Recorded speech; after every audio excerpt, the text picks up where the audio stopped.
الحمد لله رب العالمين والصلاة والسلام على رحمة للعالمين وعلى آله وصحبه أجمعين.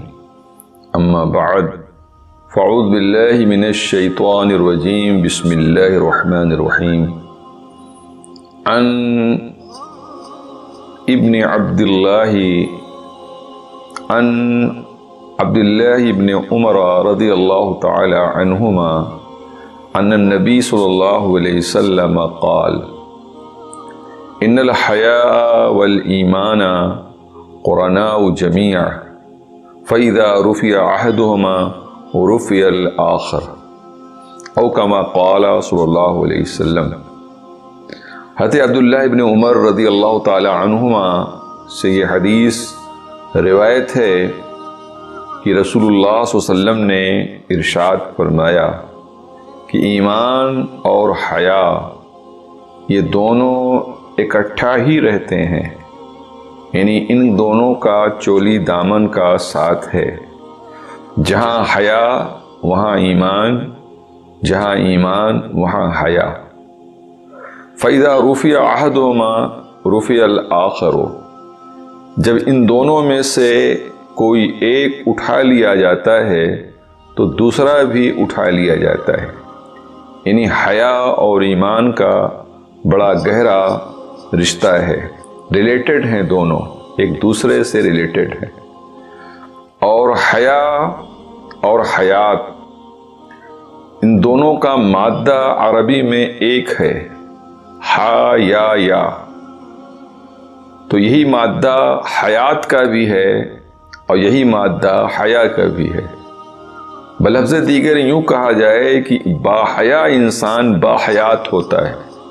جس کے اندر شرم کا عنصر ہو، شرم کا ایلیمنٹ ہو، تو ایسا شخص سمجھیے کہ زندہ ہے. اور جس کے اندر شرم نہیں ہے، بے حیا ہے، تو وہ شخص جو ہے مردہ ہے. سرکار نے دونوں انہی ایمان اور حیا کو ایک دوسرے کا جو ہے ساتھی قرار دیا کہ دونوں ایک دوسرے سے جدا نہیں ہو سکتے ہیں. اگر ان میں سے ایک جدا ہوا تو دوسرا بھی رخصت ہو جاتا ہے. حیا کے سلسلے میں اللہ کے نبی صلی اللہ علیہ وسلم نے بہت زور دیا ہے کہ انسان کو صاحب حیا ہونا چاہیے. حیا کے معنی ہوتے ہیں شرم کرنا. چنانچہ ایک روایت ہے کہ ان رسول اللہ صلی اللہ علیہ وسلم مر علی رجل من الانصار وهو يعظ اخاه في الحياء فقال دعه فإن الحياء من الایمان. رواہ البخاری. یہ بخاری شریف کی حدیث ہے کہ سرکار دو عالم صلی اللہ علیہ وسلم ایک انصاری کے پاس سے گزرے اور وہ انصاری صاحب اپنے بھائی کو شرم کثرت سے کرنے پر نصیحت کر رہے تھے کہ تم اتنا شرم کرتے ہو، کیسے کام چلے گا. تو وہ سمجھا رہے تھے اپنے بھائی کو کہ اتنا شرم نہ کرو کہ جس کی وجہ سے تم معطل ہو کر رہ جاؤ. سرکار دو علیہ وسلم جب ان کے پاس سے گزرے تو سرکار نے فرمایا دعہو، یعنی شرم وہ کرتا ہے تو شرم کرنے دو. اس لیے کہ شرم کرنا یہ حسن ہے، یہ خوبی ہے، یہ عیب نہیں ہے. پھر سرکار نے فرمایا اگر وہ شرم کرتا ہے تو اس کو شرم کرنے دو. فإن الحیاء من الایمان، اس لیے کہ شرم کرنا جو ہے یہ مومن ہونے کی پہچان ہے، اس کا تعلق ایمان سے ہے.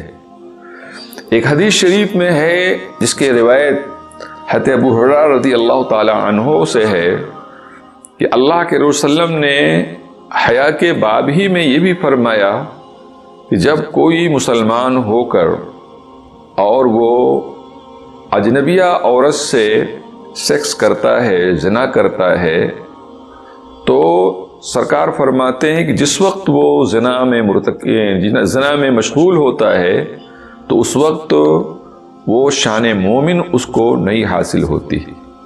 اور ایک حدیث شریف میں ہے کہ نور ایمان اس کے سینے سے نکل جاتا ہے اور وہ نور ایمان جو ہے زانی اور زانیہ کے دل سے نور ایمان نکل جاتا ہے اور وہ جو ہے اوپر جو ہے رہتا ہے اور وہ آواز دیتا ہے کہ ظالم اس ظلم اس زنا سے باز آ، اس لیے کہ میں تیرے سینے سے نکل چکا ہوں۔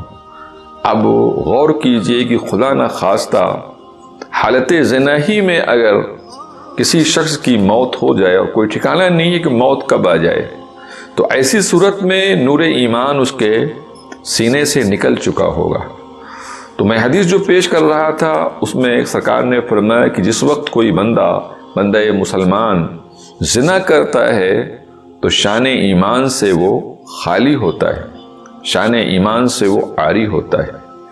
ایسے ہی جب کوئی مسلمان ہو کر وہ شراب پیتا ہے، جس وقت وہ شراب پیتا ہے تو شان مومن برقرار نہیں رہتی۔ ایسے سرکار نے فرمایا کہ جب کوئی مسلمان ہو کر اور وہ چوری کرتا ہے تو چوری کرتے وقت اس کا شان ایمان برقرار نہیں رہتا۔ سرکار نے فرمایا کہ اگر کوئی شخص کسی کے سامان کو جھپٹا مار کر جو ہے چھین لیتا ہے اور جس کا بیچارے کا سامان ہوتا ہے وہ مایوسانہ نگاہ سے اس کو دیکھتا رہتا ہے، اتنی طاقت نہیں ہوتی ہے کہ اس سے وہ اپنے سامان کو حفاظت کر سکے، سرکار نے فرمایا کہ اس جھپٹا مارنے والے شخص کا بھی ایمان جو ہے وہ مطلب کہ شان ایمان اس کے پاس نہیں ہوتا جس وقت کہ وہ ایسی حرکت کرتا ہے۔ اس طریقے سے حیا کے تعلق سے اللہ کے رسول صلی اللہ علیہ وسلم بہت زور دیتے تھے کہ حیا کرو، شرم کرو۔ بے شرم انسان جو ہے وہ جو ہے مردے کے مانند ہوتا ہے۔ اور اب سوال پیدا ہو کہ حیا کا آغاز کہاں سے ہوتا ہے؟ تو حیا کا آغاز جو ہے ایک اللہ کی وحدانیت کو ماننا، اسی کو معبود برحق ماننا، اسی کو پوجنی ماننا، اس کے علاوہ کسی کو نہ پوجنا، یہ سب سے اعلیٰ درجے کا شرم ہے۔ اور جو شخص اللہ کے سوا غیر اللہ کی پوجا و پرستش کرتا ہے تو سمجھ لیجئے کہ اس کی بنیاد شرم ہی جو ہے وہ تار تار ہو گئی۔ اور پھر اس کے بعد حضور نبی اکرم صلی اللہ علیہ وسلم کی رسالت کو مان کر حضور کی اتباع کرنا ہے، یہ بھی شرم کا بہت اعلیٰ درجہ ہے۔ اور پھر یہ کہ جو چیز جائز ہے، حلال ہے، اس کا استعمال کرنا اور حرام سے بچنا، تو اس طریقے سے انسان باحیا کہلاتا ہے شریعت کی نگاہ میں۔ لہذا انسان کے اندر اگر حیا نہیں ہے تو اس کو سمجھنا چاہیے کہ اگر حیا نہیں ہے تمہارے اندر شان ایمان بھی نہیں ہے۔ ایک حدیث شریف میں ہے کہ سرکار دو عالم صلی اللہ علیہ وسلم ارشاد فرماتے ہیں اذ سرت کا حسناتو کا وساعت کا سیئتو کا فانت مومن، کہ جب تم کو تمہاری نیکی خوش کر دے اور تمہارا گناہ تم کو ناخوش کر دے تو سمجھ لو کہ تم مومن ہو۔ کیا پیاری بات سرکار نے فرمایا ہے، جب تمہاری نیکی تمہیں مسرور کر دے کہ نیکی کرو تو دل باغ باغ ہو جائے، دل خوش ہو جائے، دل میں باد بہاری چل جائے اور حشاس بشاس ہو جاؤ۔ اگر خدا نہ خواستہ کبھی کوئی گناہ کر لو، بے حیائی کا کام کر لو تو فوراً جو ہے ندامت ہو کہ آج میں نے بہت غلط کام کیا، پھر ایسی صورت میں اللہ کی بارگاہ میں توبہ کرے۔ تو جب یہ پوزیشن انسان کی ہوتی ہے تو سرکار دو علیہ وسلم فرماتے ہیں کہ وہ پکا سچا مومن ہے اور اس کا شان ایمان برقرار ہے۔ تو حیا بہت بڑی نعمت ہے۔ امام احمد رضا فاضل بریلوی، مولانا احمد رضا خان علیہ رحمہ و رضوان فرماتے ہیں کہ دن لہو میں کھونا تجھے، شب صبح تک سونا تجھے، ارے شرم نبی خوف خدا یہ بھی نہیں وہ بھی نہیں۔ مسلمانوں کو بہت ہی پھٹکار لگاتے ہیں امام احمد رضا فاضل بریلوی علیہ الرحمہ، جن کا دن جو ہے لہو لعب، کھیل تفریح، گپاسٹنگ میں گزر جاتا ہے اور رات میں وہ صبح ہو جاتی ہے، ان کو خبر نہیں ہوتی، سوتے پڑے رہتے ہیں، تو ایسے لوگوں کو بڑے ہی سخت جملے میں آپ رضی اللہ عنہ فرماتے ہیں کہ شرم خدا، شرم نبی، نہ تمہیں نبی کا شرم ہے نہ تمہیں خوف خدا ہے، کیا ہے تمہیں؟ کچھ بھی نہیں ہے تمہارے اندر۔ تو لہٰذا آج امت مسلمہ کو ضرورت ہے اس بات کی کہ خوف خدا دل میں رکھے اور شرم نبی رکھے، اور اس کی پہچان کیا ہے کہ پھر دن کو اپنے صحیح مصرف میں خرچ کرے، اور صبح جو ہے یعنی صبح صادق میں اٹھے اور نماز پڑھے، یہ نہیں کہ رات بھر سوتا رہا اور 8 بجے 10 بجے اٹھے۔ اگر ایسا بھی کوئی کش کرتا ہے تو اس کے اندر بھی بے شرمی کی بو آتی ہے، اور نبی کا شرم اس کے اندر نہیں ہے، نہ خوف خدا ہے۔ پھر فرماتے ہیں کہ رزق خدا کھایا کیا، پیغام حق ٹالا کیا، رزق خدا کھایا کیا، پیغام حق ٹالا کیا، شکر کرم ترس سزا یہ بھی نہیں وہ بھی نہیں۔ اتنی اچھی اچھی نعمت آج لوگ کھا رہے ہیں۔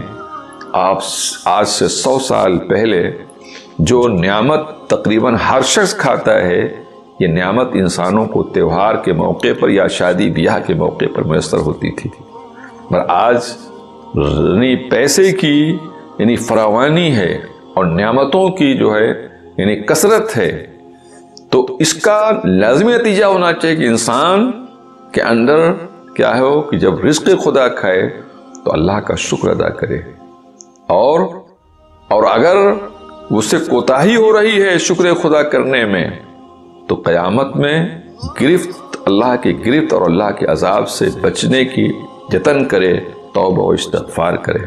اللہ تبارک تعالی ہم لوگوں کو کثرت سے جو ہے توبہ و استغفار کی توفیق عطا فرمائے، اپنا خوف عطا فرمائے، اور اپنے پیارے نبی صلی اللہ علیہ وسلم سے شرم و حیا کرنے کی توفیق رفیق عطا فرمائے۔ باللہ التوفیق۔